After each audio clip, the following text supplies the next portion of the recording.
हरिओम। हरिओम गुरुजी। बेटा आपका स्वागत है। बेटा कहाँ से बात कर रहे हो बेटा आप? गुरुजी मैं भरतपुर राजस्थान से बोल रही हूँ। भरतपुर से। कब से कार्यक्रम देखते हो बेटा आप? गुरुजी काफी टाइम होगा कार्यक्रम देखते देखते आपका ना। अच्छा लगता है तो कार्यक्रम बेटा? अच्छा लगता है गुरुजी, बहुत अच्छा लगता है कार्यक्रम। कई उपाय भी अपनाए हैं मैंने आपके उससे कार्यक्रम से देख के। जी। फिर मैं की चलो सोचा फोन लगा दूं। अवश्य बेटा। क्या नाम है बेटा आपका? गुरुजी मेरा नाम कृष्णा है। कृष्णा। कितने वर्ष की हो बेटा आप? गुरुजी 33 वर्ष की हूँ। 1 से लेके 36 के बीच में बेटा एक नंबर बोलिए। गुरुजी 32 नंबर। अपनी बेटा माँ का नाम बताओ। माँ का नाम माया देवी। 3 बार बेटा बड़े प्रेम से ओम नमः शिवाय बोलो बेटा। ओम नमः शिवाय, ओम नमः शिवाय, ओम नमः शिवाय।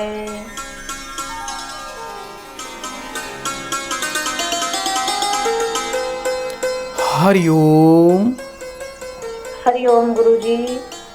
बेटा पिछले कुछ दिनों से बहुत कुछ परेशानी महसूस की है। क्या परिवार में बेटा कोई नज़दीकी परिवार में क्या कोई बच्चा भी एक्सपायर हुआ है बेटा?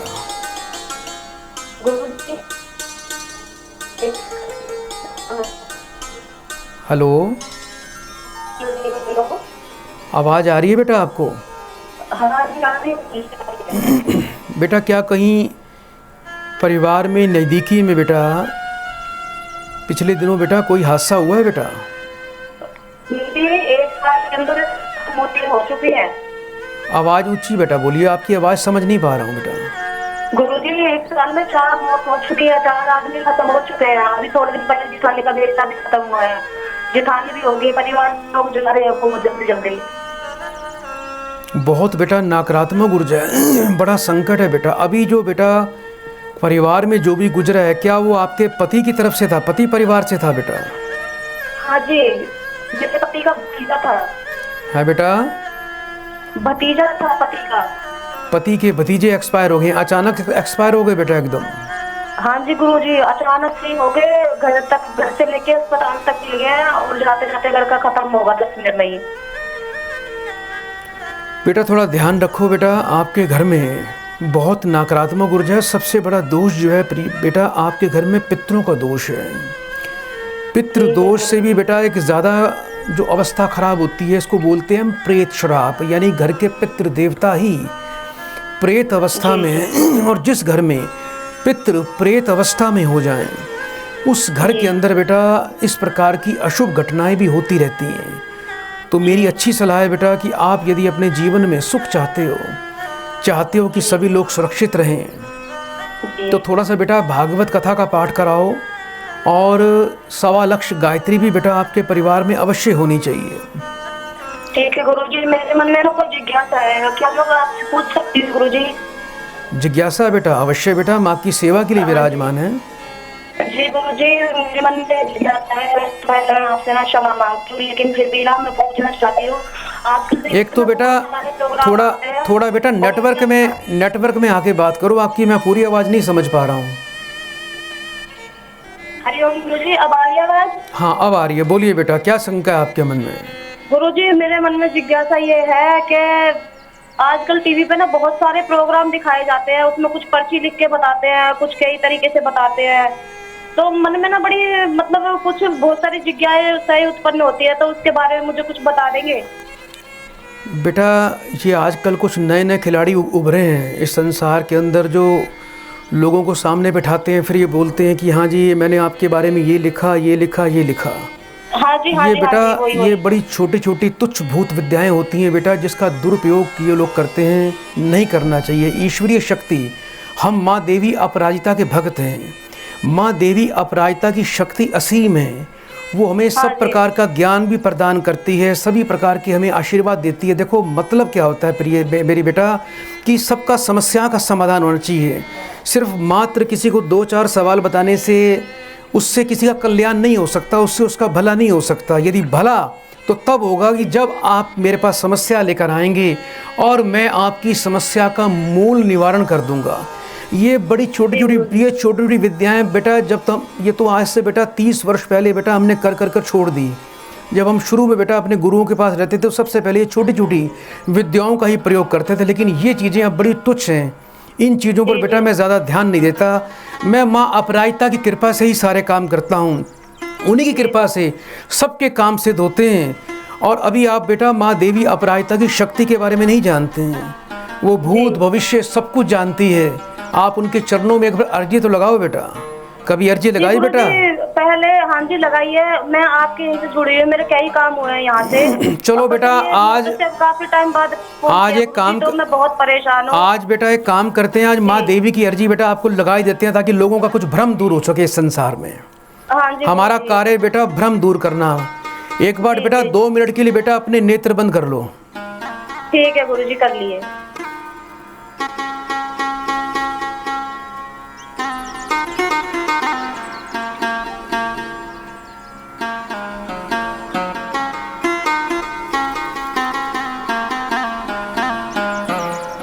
हरिओम। हरिओम गुरुजी। बेटा आपके पति का नाम जगदीश है बेटा? हाँ जी जगदीश है गुरुजी पति का नाम। रंग सावला है उनका? हाँ जी हाँ जी। कद बेटा थोड़ा कद छोटा है उनका बेटा? हाँ जी गुरुजी, बिल्कुल बिल्कुल। आपके पति के निशान पर बेटा कुछ कील के निशान है बेटा? हाँ जी गुरुजी है। बड़े बड़े लोगों के बीच में बैठते होंगे लेकिन बेटा उनके कोई काम नहीं बनते। हाँ गुरुजी बिल्कुल ठीक बात है। बहुत बड़े लोग बीच में, लेकिन काम ना बनते बनते बिगड़ जाते हैं। कोई उनका बेटा विशेष काम नहीं होता, संघर्ष करना पड़ता है और लोग उनके साथ धोखा करते हैं, छल करते हैं, कपट करते हैं। हाँ जी हाँ जी हाँ जी हाँ जी, बिल्कुल यही होता है गुरुजी, बिल्कुल यही होता है। आपने बेटा इस समय हल्की सी बेटा छोटे छोटे फूलों वाली कुछ नारंगी रंग की साड़ी पहन रखी है? हाँ जी गुरुजी, बिल्कुल बिल्कुल। चश्मा लगा रखा है बेटा आपने? हाँ जी लगा रखा है गुरुजी। चलो माँ देवी की और कृपा दे देते हैं आपको बेटा। बैंक कौन सा इस्तेमाल करते हो बेटा आप? गुरुजी बैंक तो ICICI इस्तेमाल करती हूँ। आपको आपके बैंक का नंबर बता दिया जाए बेटा? जी बता दो। देखो एक काम करो, अपना बेटा कार्ड अपने हाथ में निकाल के रखो। हाँ जी मुझे याद है, कोई बात नहीं, निकाल रखा है कार्ड गुरुजी। सबसे पहला अंक बेटा 4 है। हाँ जी हाँ जी हाँ जी। उसके बाद 5 जी 8 5 हाँ जी 4 6 हाँ जी 00 हाँ जी हाँ जी 09 जी बिल्कुल 08 11 27। जी बिल्कुल गुरुजी, यही है। कभी कभी बैंक में जाते हो या कभी अचानक पैसा निकालने के लिए आपको ATM की भी जरूरत पड़ती होगी बेटा? हाँ जी गुरुजी। आपका ATM नंबर बेटा 9302 है बेटा? हाँ जी गुरुजी, पिन रहने देना, पिन मत बताना। चलो अब तो बता दिया बेटा, यही आपका पिन है 9032। हाँ जी अब तुरंत अपना बेटा पिन को चेंज कर लीजिए आप। हाँ जी ठीक है गुरुजी। तो बेटा ये माँ की कृपा होती है बेटा। ये छोटी मोटी बेटा विद्याएं बेटा हमने कर करके छोड़ रखी है बेटा, इन चीजों में मत जाइए। गुरुजी विश्वास होगा, क्योंकि है ना टीवी देख देख के मन ना बड़ा लेकिन होता था कि क्या है कैसे करें। लेकिन बेटा एक बात का ध्यान रखना बेटा, परमात्मा की कृपा बहुत बड़ी होती है, उनकी कृपा से आशीर्वाद दीजिए। ज्यादा चमत्कार पर बेटा भरोसा ना करें। जी बिल्कुल ठीक है। ये तो बेटा आज आपने सवाल किया तो आपको सिर्फ ये दिखाना चाहता हूँ कि इन चीज़ों में कुछ नहीं है। ये छोटी छोटी चीज़ें होती हैं, बड़ी तुच्छ चीज़ें होती हैं बेटा। ठीक है। और जो लोग बेटा भूत विद्याओं का इस्तेमाल करते हैं वो मृत्यु के बाद भूत लोक में ही जाते हैं, भूतों के पास जाते हैं, वही उनकी गर्दन पकड़ के लेके जाते हैं, उनकी कभी गति नहीं होती बेटा। ठीक है। हमेशा बेटा हमारे देवताओं की पूजा करें, माँ अपराजिता की पूजा करें तो आपको बेटा शिव लोक में स्थान प्राप्त होगा, विष्णु लोक में स्थान प्राप्त होगा। बेटा अब एक काम करना, थोड़ा 7 प्रकार का अनाज बेटा पक्षियों को डालना शुरू कर दीजिए। ठीक है गुरुजी। इसके अलावा बेटा आने वाले शनिवार को 800 ग्राम साबुत बादाम लेने, उसको जाके बहते पानी में प्रवाह कर देना। जी और जितना बेटा गौ सेवा करोगे उतना लाभ होगा। ओम नमो भगवते वासुदेवाय नमः, इस मंत्र का बेटा सुबह शाम मन में बेटा पाठ करते रहना, आपका कल्याण हो जाएगा। बेटा बड़े प्रेम से 3 बार बेटा हरिओम बोल दो बेटा। हरिओम। हरिओम हरिओम गुरुजी। सदा आपका कल्याण।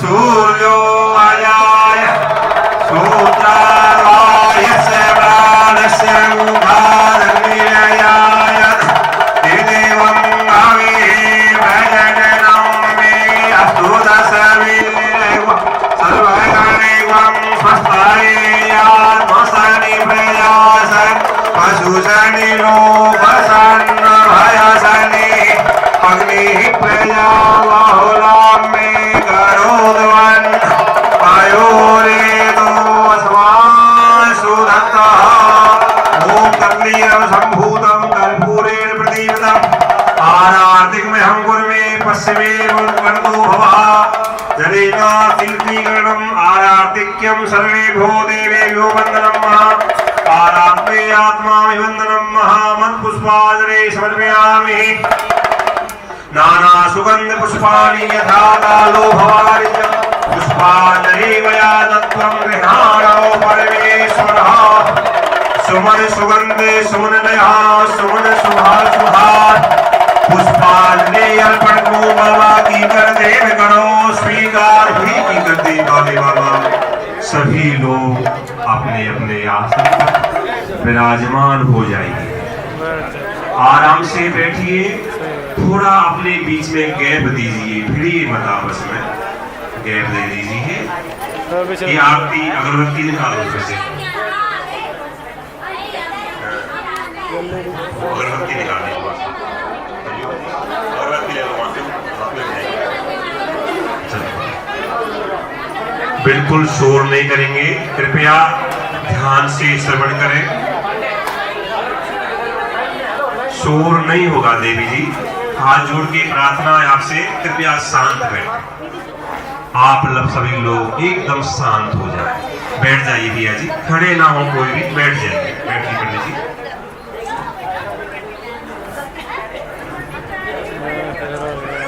सभी मेरे साथ में जुड़िए। हरिओम हरिओम हरिओम। आप उतावली बिल्कुल ना करें, बाबा कीकर देव की जो आरती है तुम्हारे पास पहुंच जाएगी। अगर नहीं पहुंचती है तो जहां है वहीं बैठे रहे आप, बिल्कुल नहीं रहे। आइए मेरे साथ सभी चलिए, आज यात्रा करते हैं परम गुरुदेव के साथ में। मेरी आपसे प्रार्थना है कि अंदर का जो आपका एक मुर्दा आपके अंदर छुपा हुआ है उसको निकाल दो, क्योंकि कीकर वाले बाबा की कृपा मुर्दों में नहीं होती, ऊर्जावान व्यक्तियों में होती है। बोलो कीकर वाले बाबा की, बोलिए हरिओम हरिओम हरिओम हरिओम।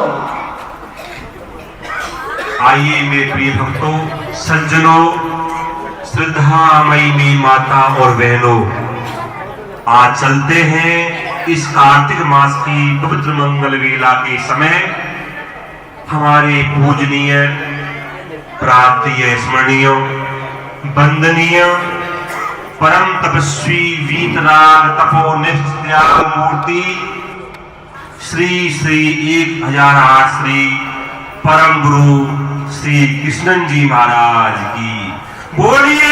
सद्गुरुदेव महाराज की।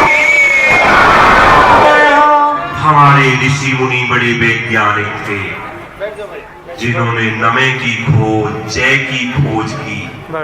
आप जब जयकारा लगाते हैं तो हमारे प्राणों की ऊर्ध्व गति होती है। आपने कभी सुना होगा कि उनके बुजुर्गों का शरीर शांत हो गया और मरते समय उन्होंने मलमूत्र त्याग दिया, सुना है? तो लोग कहते हैं वो नरक में गया है। ऐसा क्यों कहते हैं? ये शरीर जो है 9 छिद्रों वाला है। मरते समय जिन भक्तों के आंख खुली रह जाती है, देखा हो आपने, किसी का मुख खुला रह जाता है, किसी के कानों से खून आता है। कृपया शांत रहें, बिल्कुल। देखो यहाँ किसी नौटंकी में, तमाशे में नहीं आए हुए आप, आप बड़े बड़े धन्यवाद के पात्र हैं जो ये शुभ अवसर गुरु जी के सानिध्य में ले रहे हैं। मैंने पिछली बार भी कहा था कि ये अवसर कई बार हमको नहीं मिल पाता, पर आपके द्वारा हमको भी मिलने का शुभ अवसर मिल रहा है। तो आप बीच में कोलाहल करेंगे, शोर मचाएंगे तो इसका लाभ नहीं ले पाएंगे। आप आए हैं तो ऐसे ही चले जाएंगे, उसका गुरुदेव को दुख होगा, हमको भी होगा, तो क्रम टूट जाता है बताने में। तो मैं कह रहा था जिन भक्तों के नेत्र खुले रह जाते हैं, मुख खुला रह जाता है, तो समझिए उनके प्राण इस शरीर के ऊपर के द्वार के द्वारा गए हैं। ऊर्ध्व प्राणों की ऊर्ध्व गति हुई है, श्वासों की ऊर्ध्व गति हुई है। और जिन्होंने मरते समय मलमूत्र त्याग कर दिया है, उनकी ये हवा की अधोगति, ये नाभि को शरीर का सेंटर बताते हैं, मध्य बताते हैं, बिंदु बताते हैं। तो नाभि से नीचे के जो दो छिद्र हैं वो अधोगति वाले हैं। तो अभी आपने गुरुदेव का जयकारा लगाया, मेरे साथ एक बार और लगाइए, जब आपको पता चल जाएगा। बोलिए सदगुरुदेव महाराज की, बाबा की। क्या हुआ, आपके प्राण ऊपर आए थे ना, कि नीचे गए थे? ऊपर आए, बहुत अच्छा लगा। तो कौन चाहता है कि मेरी अधोगति हो? मैं आज 10,000 रुपए महीना कमाता हूं, कल मुझे 8,000 रुपए मिलने लग जाए, आप चाहते हैं सब? नहीं, भगवान ऐसा किसी का ना करे। सबकी ऊर्ध्व गति हो, सबकी प्रमोशन हो श्री महाराज जी के आशीर्वाद के द्वारा और की करवाले बाबा के द्वारा। इसलिए नमः का शब्द, जयकारे शब्द में आप कृपया लोभ ना करें। मैं चलता हूं गुरु जी के प्रोग्राम में। गुरुदेव ने बाबा कीकर जी महाराज जी को, जो गुरुदेव के इष्ट देवता हैं, उनको आह्वान कर लिया है। किसी कार्य में कभी भी कटौती ना करें। आज एक माता आई, मुझे कुछ ज्ञान दे के गई। उन्हीं माता को संबोधन करते हुए मैं एक छोटा सा एक दृष्टांत सुनाता हूं। भगवान शिव पार्वती का एक मंदिर था और एक फकीर, बड़े ध्यान से सुनिए, मैं यहां चटुकला नहीं सुनाऊंगा आपको, आध्यात्मिक कहानी सुनाऊंगा। एक फकीर भगवान शिव के मंदिर में नृत्य की जाया करता था और कहता था, हे भगवान भोलेनाथ मेरी भी सुन लीजिए। बार बार भगवान शिव से आग्रह करता था, निवेदन करता था। भगवान ने उसकी नहीं सुनी। अकस्मात एक दिन भगवान शिव पार्वती वायुमंडल में, आकाश मंडल में विचरण कर रहे थे। तो हमारी माताएं बहुत दयालु होती हैं, ये हृदय भाव होता है। तो माता पार्वती जी साथ थी, इसको मैं पूछूंगा आपको मैंने क्या बताया है।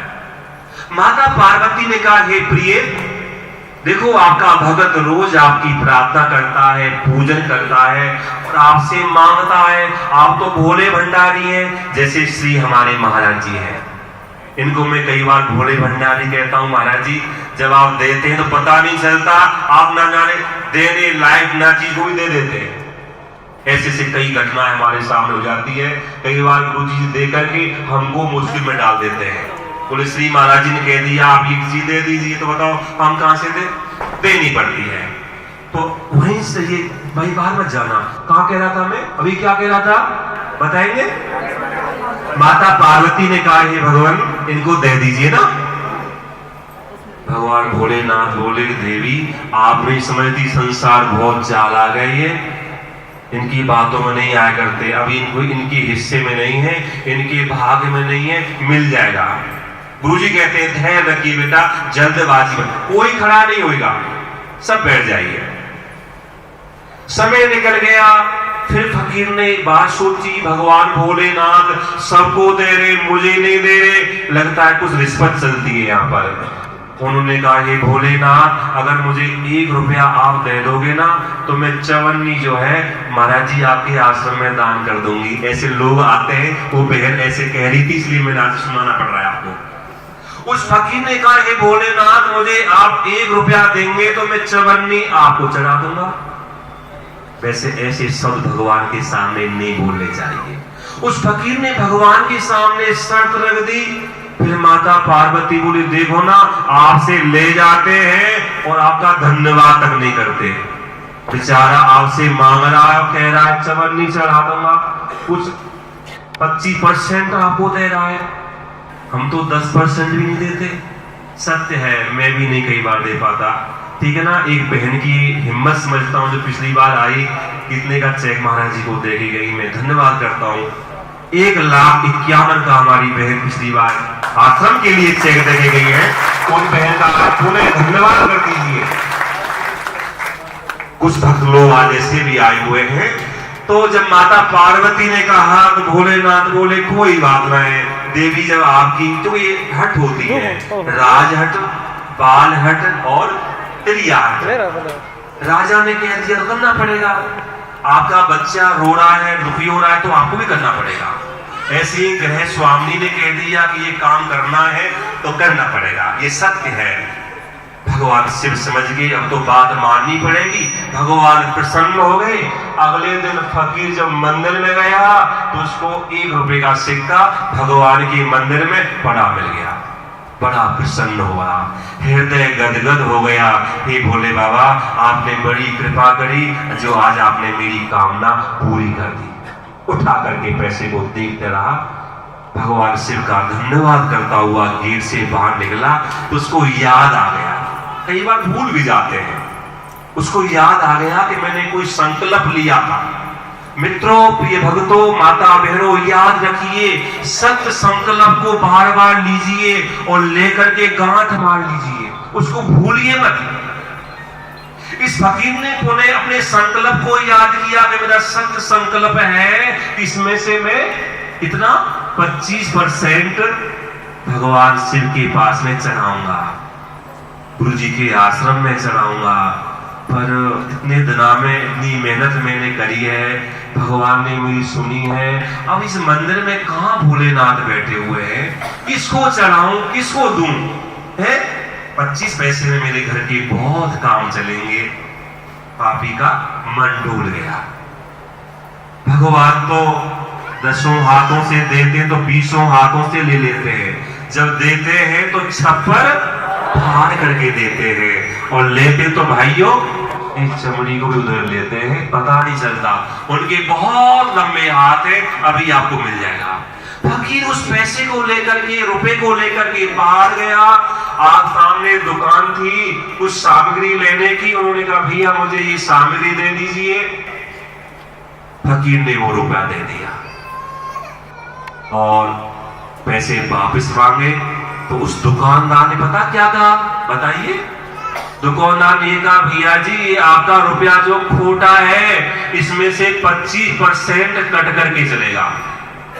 ये रुपया आपका नकली है, इसमें खोट है। जैसे हमारे रुपए फट जाते हैं ना, तो हमको जाते हैं तो कहते हैं भैया इसमें से 100 रुपए के आपको 90 रुपए मिलेंगे। तो उसने कहा दुकानदार ने, ये रुपया आपका खोटा है, इसमें से 25% आपको काटना पड़ेगा।